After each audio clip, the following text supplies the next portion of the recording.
Presentation slides are provided on students' request for purpose of quick reference only, hence it cannot be replaced with standard study material or books that are mentioned in syllabus of respective subjects. Students are expected to refer standard books for study for examination. प्रस्तुति slide केवल त्वरित संदर्भ के उद्देश्य के लिए छात्रों के अनुरोध पर प्रदान की जाती है, इसलिए इसे मानक अध्ययन सामग्री या उन पुस्तकों से नहीं बदला जा सकता है जो संबंधित विषयों के पाठ्यक्रम में उल्लिखित है। छात्रों से परीक्षा के लिए अध्ययन करने हेतु मानक पुस्तकों को संदर्भित करने की उम्मीद है। तो चलिए स्टार्ट करते हैं। फिल्ट्रेशन में एक नया इंस्ट्रूमेंट मेम्ब्रेन फिल्टर। तो अगर आप इस चैनल पर नए हैं तो सब्सक्राइब कर लीजिए। अगर एट द एंड आपको वीडियो अच्छा लगे तो लाइक और शेयर कर दीजिएगा। हम इस इंस्ट्रूमेंट में इसका principle, construction, working, advantages, disadvantages, uses सब देखेंगे। ओके, तो चलिए बिना देरी किए स्टार्ट करते हैं। तो देखिए जो मेम्ब्रेन फिल्टर है, नाम में छुपा हुआ मेम्ब्रेन। मेम्ब्रेन मतलब बहुत ही थिन फिल्म होगी, किसी चीज की बनी हुई थिन फिल्म होगी और उस फिल्म की मदद से हम यहाँ पे फिल्ट्रेशन करेंगे। बेसिकली एक तरीके का सीविंग ही है, ये एक तरीके का सीविंग ही है, लेकिन मेम्ब्रेन की बात कर रहे हैं, मतलब यहाँ पोर का साइज बहुत ही फाइन होगा। ठीक है, तो चलिए आगे देखते हैं तो समझ में आ जाएगा। प्रिंसिपल क्या है इसका, देखो, filtration occurs by straining process. स्ट्रेनिंग का मतलब छानना है ना, छानना, जैसे छन्नी से कोई चीज को छानते हैं उसको क्या बोलते हैं, स्ट्रेनिंग। तो यहां भी हम एक तरीके का छानने का प्रोसेस कर रहे हैं। ठीक है, कंस्ट्रक्शन इसकी देखते हैं। Membrane filters are made of thin and flat membrane, है ना, बहुत पतली होगी और फ्लैट होगी, which are made up of cellulose, polyvinyl chloride, nylon and other cellulose derivatives such as cellulose acetate, cellulose nitrate. तो ये सब जो है, ये इससे क्या बनता है, पतला फिल्म बनता है। जैसे तुम्हारे सामने देखो एक रोल दिख रही है, जैसे कागज का सीट होता है ना, बस समझ लो कागज भी एक तरीके का क्या मेम्ब्रेन फिल्टर के कैटेगरी में आएगा, नहीं? तो ऐसी बहुत ही पतले पतले सीट बनी होती है जो किससे बनी होगी, सेलुलोज की बनी हो सकती है, पॉलीविनाइल क्लोराइड की बनी हो सकती है, नाइलोन की बनी हो सकती है, या सेलुलोज डेरिवेटिव्स जैसे कि सेलुलोज एसीटेट या फिर सेलुलोज नाइट्रेट। ओके, तो यहां पे ये फिल्टर है। These are very common among the ultra filtration method. ये जो मेम्ब्रेन होता है ये अल्ट्रा फिल्ट्रेशन में यूज होता है। ठीक है, membrane filter has 400 to 500 million pore per square centimetre. एक स्क्वायर सेंटीमीटर के अंदर कितने पोर्स हैं, 400 से 500 मिलियन। समझ रहे हो कितने नंबर ऑफ पोर्स होंगे, तो कितना छोटा पोर होगा, है ना। The pores are absolutely uniform in size, है ना, ये एक यूनिफॉर्म साइज के होते हैं। अब occupy on about 80% of filter volume. पूरा फिल्टर वॉल्यूम का 80% जो होता है वो पोर से घिरा हुआ होता है। मतलब समझ लो कितने डेंस होंगे और कितने ज्यादा नंबर में होंगे। ठीक है, टू अवॉइड रैपिड क्लॉगिंग, मतलब ये तेजी से क्या होता है, देखो जितना छोटा छेद उतना जल्दी उसके क्लॉग हो जाने के, जाम हो जाने के चांसेस होते हैं। तो उसके क्लॉगिंग होने को रोकने के लिए हम क्या करेंगे, to avoid rapid clogging of membrane pre filtration is often required. Pre filtration का मतलब होता है पहले ही हम बड़े पार्टिकल्स को अलग कर लें, जो कोर्स फिल्टर मेथड होते हैं उनसे। जब हम फाइन फिल्ट्रेशन कर रहे होंगे तो बड़े पार्टिकल्स को पहले ही हम आधा अलग कर दें। हम सिर्फ इस मेम्ब्रेन से सिर्फ और सिर्फ ऐसे पार्टिकल्स को अलग करें जो बहुत ही फाइन है ना। तो प्री फिल्ट्रेशन की रिक्वायरमेंट होती है ताकि इसका जो पोर है वो जल्दी से क्लॉग ना हो जाए, जाम ना हो जाए।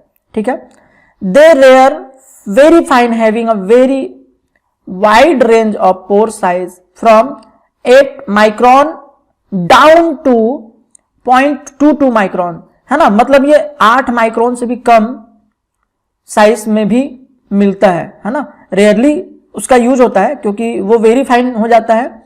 जब हमको बहुत ज्यादा हाई डिग्री ऑफ फिल्ट्रेशन की नीड होती है तब हम इस टाइप के फिल्टर का यूज करते हैं। तो 8 माइक्रॉन से भी कम 0.22 माइक्रॉन तक। समझ में आ गया बात। तो चलिए ये तो हो गया इसका कंस्ट्रक्शन। सिंपल कंस्ट्रक्शन है बोलेंगे तो देखो अभी इसके लिए एक्सेसरीज इंस्ट्रूमेंट लगेगा जो हम लोग वर्किंग वाले पोर्शन में देखेंगे। ऐसा नहीं होता है कि ये जो फिल्टर पेपर लिया और इसी से फिल्टर कर लेंगे, हाँ होगा, बट हमको क्योंकि ये थिन है इसलिए ये अगर सूखा हुआ तो ये ब्रिटल होगा, ठीक है। ब्रिटल हुआ मतलब ब्रेक हो सकता है, क्रैक हो सकता है, फट सकता है, तो हमको इसको सपोर्ट की भी जरूरत पड़ेगी, ठीक है। इसको हम माइक्रोस्कोपिक देखेंगे ना तो इसके अंदर देखो इस तरीके से बहुत ही छोटे छोटे पोर्स होते हैं, बहुत ही छोटे छोटे। ये पेपर है, इसको हम माइक्रोस्कोपिकली देखेंगे तो ऐसे छोटे छोटे पोर्स होंगे, है ना।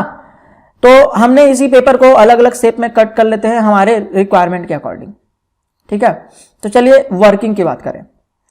Filtration occurs by straining process, they are fixed in some suitable holders. देखो ये फिल्टर मीडिया को हम किस पे दे रहे हैं, सुटेबल होल्डर में इसको फिक्स कर रहे हैं। एंड स्लरी और solutions are allowed to flow through membrane filter. और फिर हम क्या करेंगे, जो स्लरी होगा या सॉल्यूशन होगा उसको हम अलाउ करेंगे इस मेम्ब्रेन के अक्रॉस गुजरने के लिए, फ्लो करने के लिए, ताकि पार्टिकल्स या छोटे जो माइक्रोमीटर साइज के पार्टिकल्स हैं वो रुक जाए और बाकी जो क्लियर सॉल्यूशन है वो आगे चला जाए। These are very common among the ultra filtration method. हम इसको बार बार बोल रहे हैं क्योंकि अल्ट्रा फिल्ट्रेशन का मतलब ही होता है बहुत ही फाइन पार्टिकल्स को अलग करना। Micro organisms and very fine particles removed from ophthalmic solution and parenteral products by sieving या स्ट्रेनिंग मैकेनिज्म। तो देखो बेसिकली ये बहुत ज्यादा टफ नहीं है, इसमें बहुत सिंपल चीज है। बस ये रहता है कि हमारा जो फिल्टर मीडिया है वो मेम्ब्रेन है और इसको एक सुटेबल होल्डर में हम फिट कर देते हैं और फिल्ट्रेशन प्रोसेस को स्टार्ट करते हैं। आप लोगों ने फिल्ट्रेशन मेथड से स्टेरिलाइजेशन टेक्निक के बारे में सुना होगा, जहां पे हम कोई ऐसे मटेरियल जो थर्मोसेंसिटिव होते हैं उसको हम हीट देके स्टेरिलाइज नहीं कर पाते, है ना, और वो लिक्विड फॉर्म में भी होता है, तो हम उसको और कोई मेथड से नहीं कर पाते, तो हम क्या करते हैं, उसको फिल्ट्रेशन मेथड से स्टेरिलाइज करते हैं। फिल्ट्रेशन में हम क्या करते हैं, माइक्रो ऑर्गेनिज्म को ही फिल्टर कर देते हैं, क्योंकि हमारा जो फिल्टर होगा उसका पोर साइज होगा 0.22 माइक्रोमीटर या इससे भी कम, है ना। अब इस पोर साइज में ना बैक्टीरिया या पैथोजन पार नहीं कर सकता, क्योंकि उसका साइज भी इस पोर साइज से बड़ा होता है। वो बैक्टीरिया का भी साइज इस पोर साइज से बड़ा होता है, तो वो इसको पार नहीं कर पाएगा, तो फिल्टर हो जाएगा, है ना। सिंपल मैकेनिज्म है। तो चलिए देखते हैं इसका एक्चुअली में इंस्ट्रूमेंटेशन को देखते हैं, वो मेन पार्ट है ना। यहां तो सिर्फ अपन बोल रहे हैं कि मेम्ब्रेन होता है, पोर्स बहुत छोटे छोटे होते हैं। तो चलिए इंस्ट्रूमेंट वाले पार्ट पे चलते हैं। देखो इसके लिए हमको अरेंजमेंट लगता है, एक होल्डर लगता है जिसकी मदद से हम फिल्टर कर पाएंगे। तो देखो हमारे पास एक रिसीवर होगा, आपको पता है कि फिल्टर करना है तो एक रिसीवर होगा जहां पे हमको प्रोडक्ट को कलेक्ट करना है, तो ये आपका रिसीवर हो गया, ठीक है। अभी ये जो आप ये ऊपर में देख रहे हो ना, ये डायग्राम, ये हमारा होल्डर है जो मेम्ब्रेन को होल्ड करेगा। ये जो गोल सर्कल सा दिख रहा है ये क्या है, हमारा मेम्ब्रेन है जिसको हम इस होल्डर के ऊपर फिक्स कर रहे हैं। समझ में आई बात। ये होल्डर है जो मेम्ब्रेन को अपने ऊपर होल्ड करेगा। आप ये नीचे में डायग्राम देख रहे हो, नीचे बॉटम में देखिए, ये हमारा होल्डर है, ये वाला। इसके ऊपर का जो हिस्सा है, आपको ये सर्कल नजर आ रहा है, ये सर्कल, यहीं पास हम क्या करेंगे, हमारे मेम्ब्रेन को ऐसे गोल गोल कट किया हुआ मेम्ब्रेन होगा, वो किसी का भी बना हो सकता है, सेलुलोज का बना हो सकता है, है ना, या कोई भी मेम्ब्रेन हो सकता है। हम उस मेम्ब्रेन के पीस को इसके ऊपर ऐसे करके फिक्स करते हैं, रख देते हैं, ओके। इसके बाद इसके बगल में आप देख रहे हो एक और है, यह है आपका सैंपल होल्डर, जहां से हम लिक्विड को या सॉल्यूशन को इसके अंदर भेजेंगे। और ये जो होगा, इसका जो बॉटम हिस्सा है, इस बॉटम हिस्से में भी इस तरीके का एक सपोर्ट लगा हुआ होगा। जैसे आप यहां पे देखो, अभी इस पे मेम्ब्रेन नहीं रखा है, इसके अंदर ना ये एक पोरस, बड़े पोर वाला एक वो है, एक मीडिया, ये समझ लो सपोर्ट है। जैसे जाली रहता है ना ताकि वो मेम्ब्रेन को सपोर्ट दे, वैसे यहां पास एक मीडिया ही होता है, जनरली सिंटर्ड ग्लास का हो सकता है ना।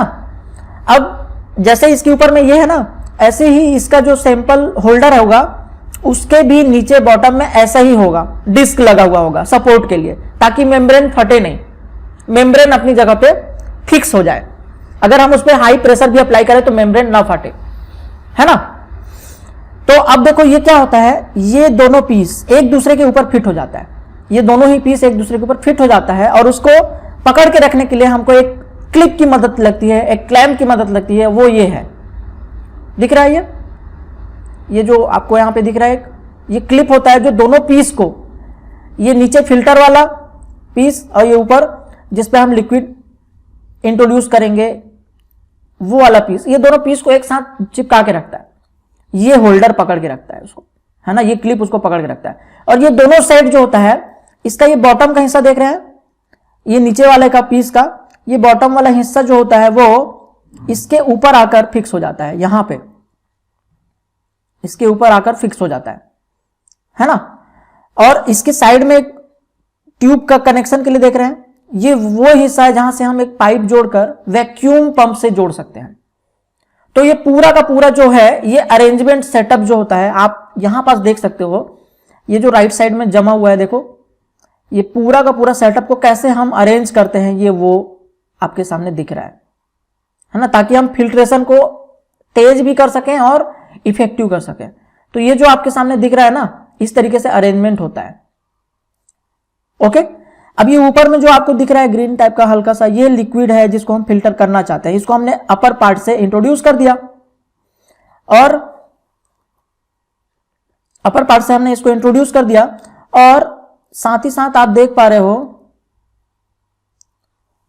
इसमें जो आपका ये लिक्विड के नीचे ये जो जहां ये क्लिप लगा हुआ है ना, ये बेसिकली दोनों पीस को जोड़ के रखा हुआ है। तो उसी के बीच में क्या है, हमारा मेम्ब्रेन है। तो ये हमारा लिक्विड इस मेम्ब्रेन से होकर गुजरेगा और नीचे रिसीवर में जाकर ड्रॉप वाइज कलेक्ट होता जाएगा, ठीक है। लेकिन आपको पता है कि जब बहुत ही फाइन टाइप के पोर्स होंगे तो फिल्ट्रेशन रेट बहुत कम हो जाता है ना, क्योंकि हमारे पास सरफेस एरिया तो है लेकिन पोर साइज बहुत छोटा है, मतलब लिमिटेशन हो जाता है कि हमारा फिल्ट्रेशन रेट कम हो जाएगा, है ना। फिल्टर मीडिया के टाइप पे भी फिल्ट्रेशन रेट डिपेंड करता है, ये हम लोग फैक्टर्स वाले में पोर्शन में देख चुके हैं। तो यहां बहुत ही माइक्रोन साइज के फिल्टर पोर्स हैं, तो फिल्ट्रेशन बहुत धीमे धीमे होगा। हमको चाहिए कि फिल्ट्रेशन रेट थोड़ा सा ज्यादा हो, तो हमको क्या करना है, हमको उसके यहां से वैक्यूम पंप जोड़ देंगे, और वैक्यूम पंप क्या करेगा, यहां से अंदर से सक्शन प्रेशर क्रिएट करेगा, यानी इस नीचे वाले रिसीवर वाले पार्ट से हवा को खींच लेगा, जिसके कारण क्या होगा, नीचे का जो कंपार्टमेंट है उस नीचे कंपार्टमेंट में प्रेशर डाउन हो जाएगा, ड्रॉप हो जाएगा। तो ऊपर का प्रेशर ज्यादा और नीचे रिसीवर का प्रेशर कम, तो इससे होगा क्या, प्रेशर ड्रॉप ज्यादा हो जाएगा। प्रेशर ड्रॉप होने से क्या होता है, यानी कि प्रेशर ड्रॉप का मतलब होता है difference, delta P, difference pressure में ऊपर का प्रेशर और इसके नीचे रिसीव करने वाले चैम्बर का प्रेशर, अगर बहुत ज्यादा डिफरेंस है तो वो उतना ज्यादा ड्राइविंग फोर्स प्रोवाइड करेगा जिससे कि ज्यादा से ज्यादा फिल्टर में इसके अक्रॉस हो सके, है ना। तो आई होप आप लोग को ये पॉइंट समझ में आ गया होगा, ये इक्विपमेंट कैसे होता है ना। तो मैं थोड़ी देर के लिए एनिमेशन को रोककर आपको एक बार दिखा देता हूं डायग्राम को कैसे वर्क करता है। तो देखिए बेसिकली ये जो पीस है, ये पीस सबसे ऊपर टॉप में है ना, ये 1 नंबर जो मैं इसको लिख रहा हूं ये 1 नंबर है। इसके बाद उसके नीचे ये दूसरा नंबर का पीस है जिसको यहां पे मैं लिख रहा हूं 2, ये दूसरा पीस यहां पे है, और तीसरा नंबर जो लिख रहा हूं मैं यहां पास वो तीसरा नंबर का पीस ये रहा, और चौथा नंबर जिसको मैं ये डाल रहा हूं ये चौथा नंबर का पीस ये रहा, जो इसको दोनों को जोड़ कर रखा है। बेसिकली होता क्या है, ये ऊपर का रिसीवर है, इसके नीचे इस तरीके से ये बना हुआ है डिस्क, है ना, और ये डिस्क के पास भी कुछ सपोर्ट होगा, ठीक है। इसके नीचे एक और पार्ट है रिसीवर वाला पार्ट, ठीक है, और ये रिसीवर वाला पार्ट जो है ये भी कुछ इस तरीके से देखा होगा आपने, है ना। और इसके बाद यहां पास इस तरीके से है और यहां पास एक ट्यूब दिया हुआ है ना। इसको ब्लैंक पेज पे देखते हैं, एक्चुअली मैं आपको ब्लैंक पेज पे दिखाता हूं ताकि और अच्छे से समझ में आए। तो देखो सबसे पहले ये रिसीवर वाला पार्ट है हमारा, ठीक है, ध्यान से देखिएगा ताकि आपको डायग्राम समझ में आ जाए। ये हमारा रिसीवर वाला पार्ट है, ठीक है। इसके बाद इसके नीचे भी इस तरीके का डिस्क है, देखो इस तरीके का एक डिस्क है, यहां पास ये सपोर्ट है, बेसिकली पोरस मीडिया है। एकदम से लिक्विड डायरेक्ट फिल्टर मीडिया के कांटेक्ट में आएगा। फिर इसके नीचे एक और पीस है, ये जो पीस है इस तरीके से, और इसके बाद ये जो है इस तरीके का कैप बनाता है, और यहां पास एक साइड, ठीक है, ये हो गया। अब इसके नीचे मैं फ्लास्क को अलग कलर से बना रहा हूं। ये फ्लास्क जो है, ये फ्लास्क की नेक यहां पे फिट हो जाती है, ठीक है। ये हमारा रिसीवर फ्लास्क है जिसके अंदर हमारा मटेरियल जो होगा वो फिल्टर होकर आएगा, ठीक है। अब ठीक है, और मैं यहां पे ब्लैक कलर से मेम्ब्रेन बना देता हूं।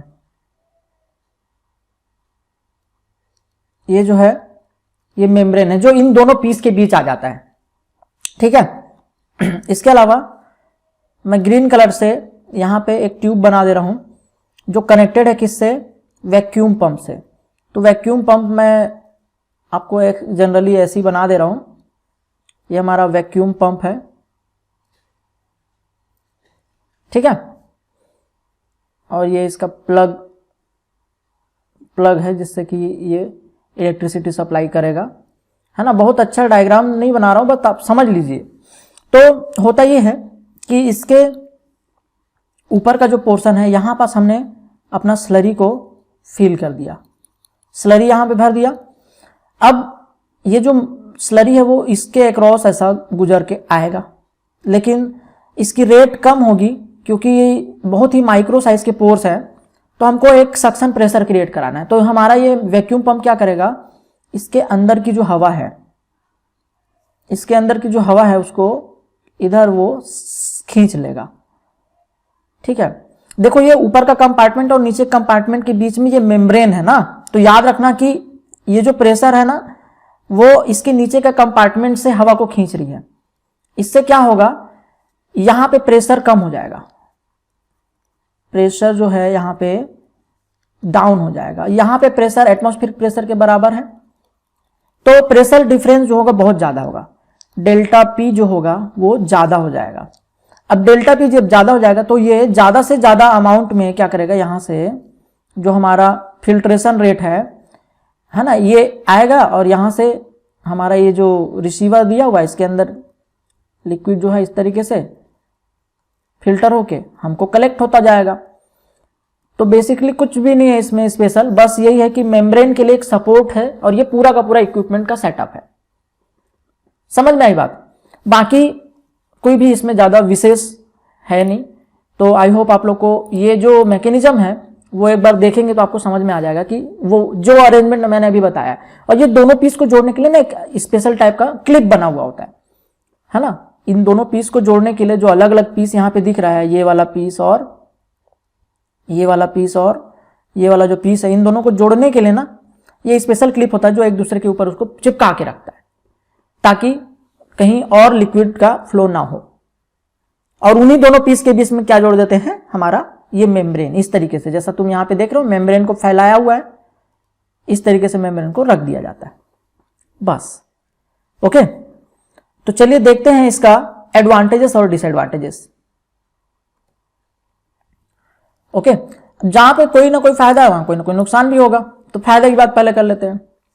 Bacteria are removed by sieving. हम यहाँ बैक्टीरिया को भी रिमूव कर रहे हैं सीविंग प्रोसेस से।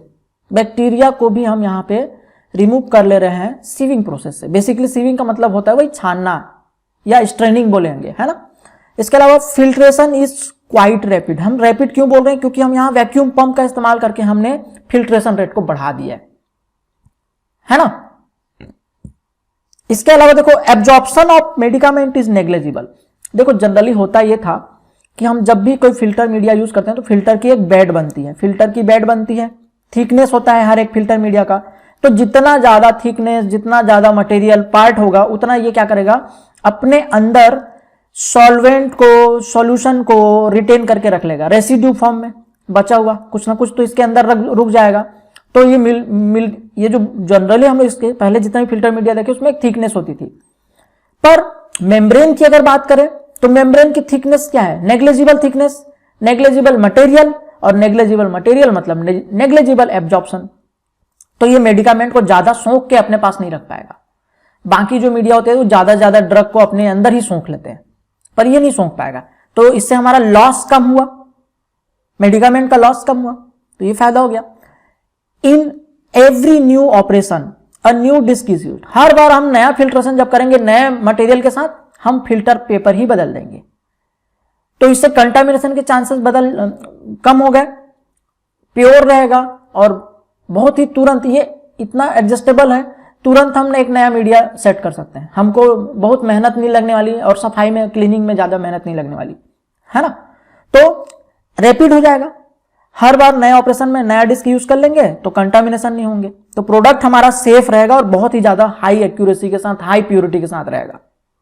इसके अलावा don't liberate particles to the filtrate. देखो कभी कभी क्या होता है, कुछ फिल्टर मीडिया अपने आप ही कुछ पार्टिकल डिपॉजिट कर देता है फिल्टर के साथ, जो हमारा ड्रॉप नीचे आता है ना, तो हो सकता है हमारे फिल्टर मीडिया का कुछ पार्ट ऐसा है जो उसके साथ चला गया और फिल्ट्रेट में हमारे मिल गया, लेकिन यहां मेम्ब्रेन है ना, मेम्ब्रेन में से कोई पार्टिकल निकल के नहीं आने वाला, तो यहां पे पार्टिकल लिबरेट होने का चांस बहुत ही नेग्लिजिबल है, बहुत ही नेग्लिजिबल। तो यहां पे हमारे फिल्टर में कोई पार्टिकल्स नहीं आएगा, समझ में आई बात।